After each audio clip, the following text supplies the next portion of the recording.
నమస్తే. ప్రతి మాట విలువైనది, ప్రతి దృశ్యం అరుదైనది. ఏపీవీకి స్వాగతం. నేను సరిత. బులెటిన్లో ముందుగా హెడ్లైన్స్ చూద్దాం.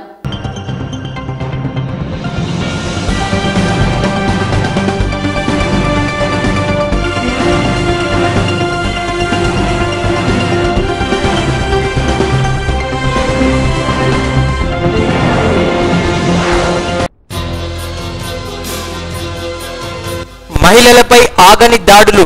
ఢిల్లీ ఘటన మరవక ముందే మరో మహిళపై అత్యాచారం. తూర్పుగోదావరి జిల్లాలో అగ్ని రాజేసిన ఫ్లెక్సీ వివాదం. రగిలిన కుల చిచ్చు.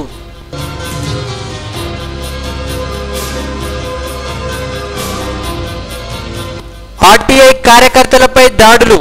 షేర్లింగంపల్లిలో ఎమ్మెల్యే అనుచరులపై కేసు నమోదు.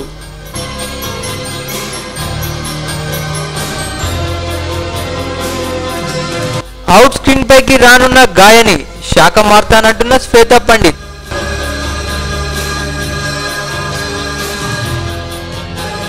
ఢిల్లీ సామూహిక అత్యాచార ఘటనను మరవక ముందే ఇంకో ఘటన చోటు చేసుకుంది. కడప జిల్లా ప్రొద్దుటూరులో 19 ఏళ్ల యువతిని అత్యాచారం చేసిన సంఘటన సంచలనం రేపింది. కడప జిల్లా పొద్దుటూరు యానాది కాలనీకి చెందిన 19 ఏళ్ల యువతి ధాన్యాల ఫ్యాక్టరీలో రోజువారీ కూలీ. ఆమె పనిచేసే ఫ్యాక్టరీ సమీపంలోని వేరుశెనగ ఫ్యాక్టరీలో పనిచేసే నవీన్ అనే వ్యక్తి న్యూ ఇయర్ శుభాకాంక్షలు చెప్పి కేక్ ఇస్తానంటూ ఆమె ఇంటికి సమీపంలో ఉన్న పత్తి పంటలోకి తీసుకెళ్లాడు. ముఖపరిచయం ఉన్న వ్యక్తి కావడంతో నమ్మి అతని వెంట వెళ్లిన ఆమెను అత్యాచారం చేశాడని పోలీసులు తెలిపారు. తీవ్ర రక్తస్రావంతో అపస్మారక స్థితిలో ఉన్న ఆమెను స్థానికులు గమనించి తల్లిదండ్రులకు సమాచారం ఇచ్చారు. వారు ఆమెను పొద్దుటూరులోని జిల్లా ఆసుపత్రికి తరలించారు. నిందితుడిని పోలీసులు అదుపులోకి తీసుకుని పోలీసులు విచారిస్తున్నారు. ఈ ఘటనపై కేసు నమోదు చేసి దర్యాప్తు చేస్తున్నట్లు పోలీసులు తెలిపారు.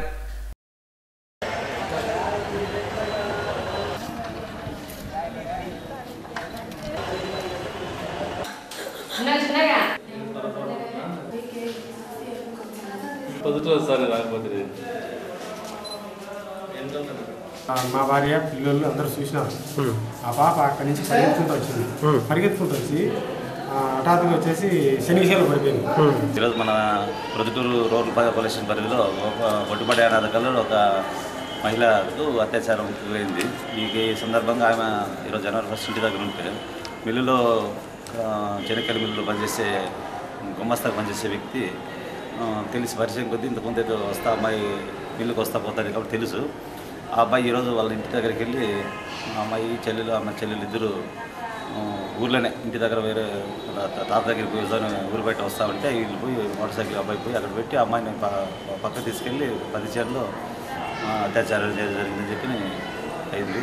ఆ తర్వాత అమ్మాయికి బ్లీడింగ్ అయ్యి అక్కడే ఉంటే వాళ్ళ పేరెంట్స్ అంతా చూసి అమ్మాయిని తీసుకొచ్చి హాస్పిటల్ అడ్మిట్ చేయించారు. ఈ విషయమై ఈ అమ్మాయి దగ్గర స్టేట్మెంట్ తీసుకుని కేసు నమోదు చేసుకుంటున్నాం. కేసు దర్యాప్తు. తూర్పుగోదావరి జిల్లా లింగంపల్లిలో న్యూ ఇయర్ సందర్భంగా ఏర్పాటు చేసిన ఫ్లెక్సీలు వివాదాస్పదంగా మారాయి. దళితులు ఏర్పాటు చేసిన ఫ్లెక్సీలను అగ్రవర్ణాల వారు చింపారనే ఆరోపణతో ప్రారంభమైన వివాదం కులచిచ్చుగా మారింది. ఒకే కుటుంబంలో 2 రాజకీయ పార్టీల నాయకులు ఉండడం కారణమని తెలుస్తోంది. మంగళవారం వేకువజామున 3 గంటల ప్రాంతంలో లింగపర్తిలో ఏర్పాటు చేసిన ఫ్లెక్సీలను గుర్తు తెలియని వ్యక్తులు ధ్వంసం చేయడంతో దళితులు ఆందోళనకు దిగారు. అగ్రవర్ణాల వారు ఈ చర్యకు పాల్పడ్డారనే ఆరోపణతో దళిత సామాజిక వర్గం వారు అగ్రవర్ణాలతో దాడికి దిగారు. ఉదయానికి ఈ గొడవ రంగుమారి పోలీసులు అగ్రవర్ణాలకు కొమ్ము కాస్తున్నారని ఆరోపిస్తూ ఎస్ఐ గౌరీశంకర్ ను సస్పెండ్ చేయాలని డిమాండ్ చేస్తూ ధర్నాకు దిగారు. దీంతో పెద్దాపురం డీఎస్పీ కుమార్ రంగంలోకి దిగి ఆందోళనకారులకు సర్ది చెప్పగా సమస్య సర్దుకుంది.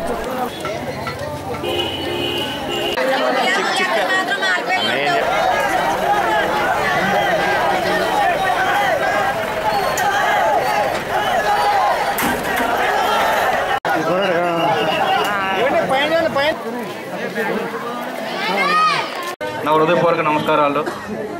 ఎందుకంటే రాత్రి నుంచి 3 గంటల నుంచి ఇక్కడ ఇష్యూ జరుగుతుంది. ఏదైనా సరే మీ పేటలోకి వచ్చి మీపై దౌర్జన్యం చేయడం అనేది చట్టరీత్యా నేరం. దానికి బాధ్యులైన వాళ్ళందరినీ కూడా మేము అరెస్ట్ చేస్తాం. ఎవరిని కూడా తప్పు చేసినోడిని మేము వదిలేది లేదు. తప్పు చేసిన వ్యక్తిని ఎవరు వదిలేది లేదు. ఇప్పుడు ఎస్ఐ గారు మీ దగ్గర మీ పట్ల అన్యాయంగా ప్రవర్తించారని చెప్తున్నారు. దాన్ని కూడా మేము ఎస్పీ గారు. శేర్లింగంపల్లి నియోజకవర్గంలో స్థానిక ఎమ్మెల్యే అనుచరుల ఆగడాలకు హద్దు అదుపు లేకుండా పోతుంది. తమ నాయకుడికి వ్యతిరేకంగా పనిచేస్తే అంతు చూస్తామంటూ పట్టపగలే ఆర్టీఐ కార్యకర్తల ఇళ్లపై దాడులకు దిగుతున్నారు. ఆర్టీఐ కార్యకర్త ఠాగూర్ రాజ్ కుమార్ ఇంటిపై గుర్తు తెలియని దుండగులు దాడికి దిగారు.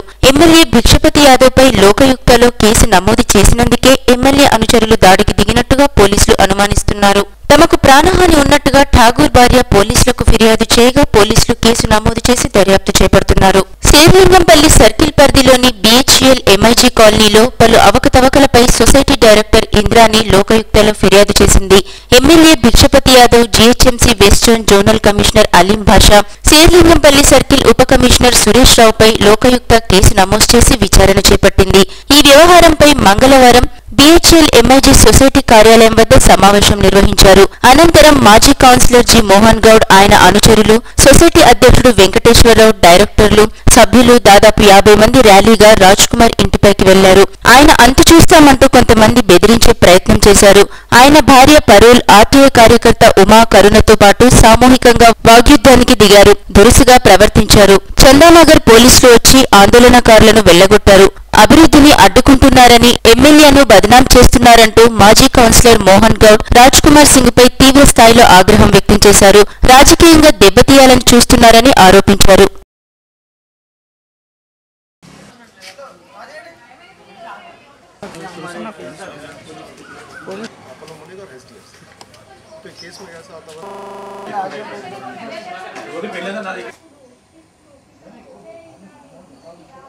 सिंह की बहू सर, हम लोग जब मैं स्कूल से आ रही थी पूरे 10 लोगों के साथ में भिक्षापति के कोई लोग आए थे, भिक्षापति के नाम का नारा लगा रहे थे और एक का नाम मोहन गौड़ था। वो मैं अंदर आ रही तो मेरे को अंदर नहीं आके देख, तुम्हारे पति को देख लेता हूँ, तुम्हारे बच्चों को देख लेता हूँ, कौन करता है हमारे क्या मंत्री के ऊपर हमारे क्या भिक्षापति को बदनाम करते हैं, केस डाले बोल के बोले। तो मैं बोली आप हमारे हस्बैंड नहीं है, आप जाइए, जब आते तब आके बात कीजिए అంటే ఎవరు ఎక్కడున్నారు దాచుకున్నారు లోపల అదే बोल के बोला। तो मैं बोली जाइए सर। बोलते मेरे ऊपर आके सर हमको घर में आने के लिए देखने जैसा मेरे गेट पे आके हमारे जस्ट इतना अटैच, हम दोनों औरतें थे घर में, हमारे घर में जेंट्स नहीं थे, तो साफ बोले तो भी नहीं जाके सके, हमारे ऊपर अटैक करा, आके ऊपर पड़ जा रहा सर। एक आदमी को शर्म ना, उनके साथ में 3 औरतें थे, पूरी सोसाइटी वाले, पूरे कॉलोनी वाले थे, उन लोगों के अंदर हमारे सोसाइटी वाले भी थे। किसी के मुंह में से एक आवाज नहीं आई कि औरत नहीं है, औरतें हैं जब तुम क्यों जा रहे बोल के। मैं बोली भी हमारे पास औरतें नहीं है सर, आदमी आते जब आप की बात करो, ये आदमियों का कैसे हम औरतों का इन्वॉल्व नहीं है। बोलता नुलोपल के वेलो बोल के ऐसे बात करा। वो भिक्षापति का आदमी है तो क्या भिक्षापति अगर MLA है तो क्या औरतों के ऊपर लोगों के ऊपर अटैक करने के लिए भेजता लोगों को घर में।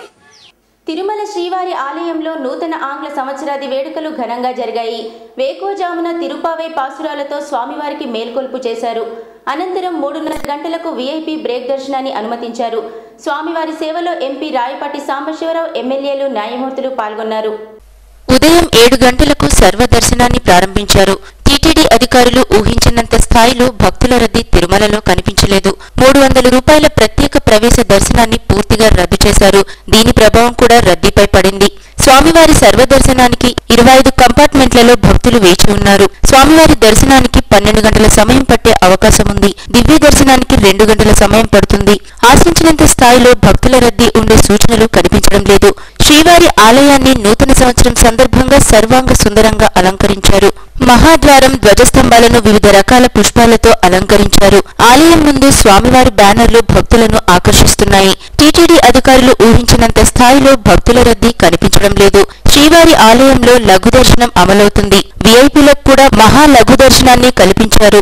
శ్రీవారి భక్తులకు, ఉద్యోగులకు నూతన సంవత్సర శుభాకాంక్షలు తెలియజేశారు. 2012లో తెలియక తప్పులు చేసి ఉంటే మన్నించాలని, ఈ నూతన సంవత్సరంలో భక్తులకు మెరుగైన సేవలు అందించడానికి కృషి చేస్తామని ఈవో తెలిపారు.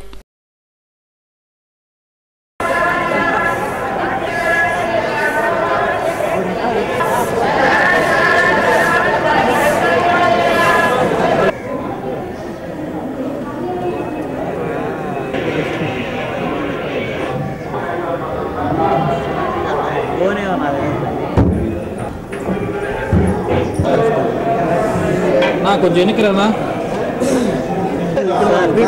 సార్ బయట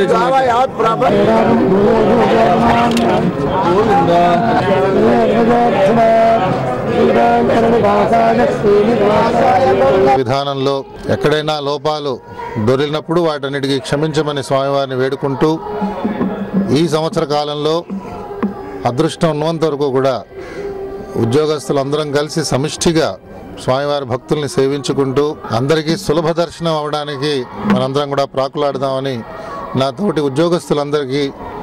మరిన్ని వార్తలు చూసే ముందు బులెటిన్లో షార్ట్ బ్రేక్ తీసుకుందాం.